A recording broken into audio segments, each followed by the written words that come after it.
Now we're going to talk about inequalities and graphs. When you're working an inequality type of problem, you're going to encounter one of these four symbols. You'll either see less than, notice the smaller point of the symbol is to the left, and the open part, many people envision that as like an open mouth, excuse me, is to the right. The proper use of a less than would be something like 5 is less than 12, which is true. Next, you would encounter less than or equal to. The equal to part is that line underneath the less than symbol.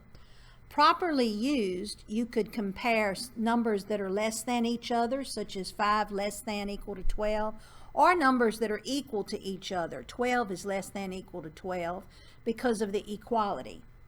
Greater than is that same symbol flipped around, so the larger number would come first when properly used. And greater than equal to has a similar point to less than equal to. You can use that with numbers that are greater than each other or numbers that are equal to because of that line underneath. Now, when you're graphing on the number line in inequality, you will notice that either the graph will be shaded to the left.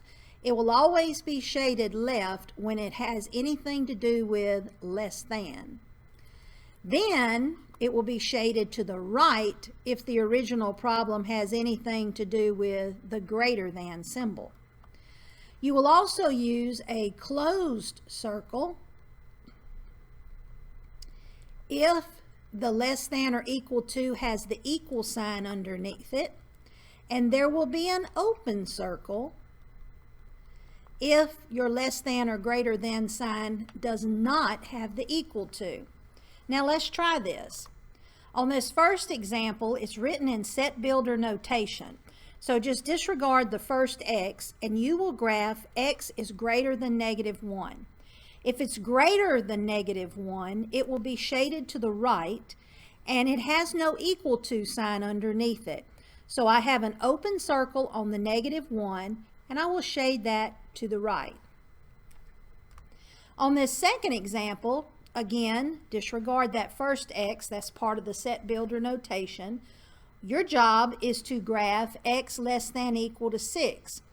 Well, I go to +6 and it's less than that, so it will be smaller, it'll go left, and it has the equal to sign with it, so I have to put a closed circle on the 6, and then I would shade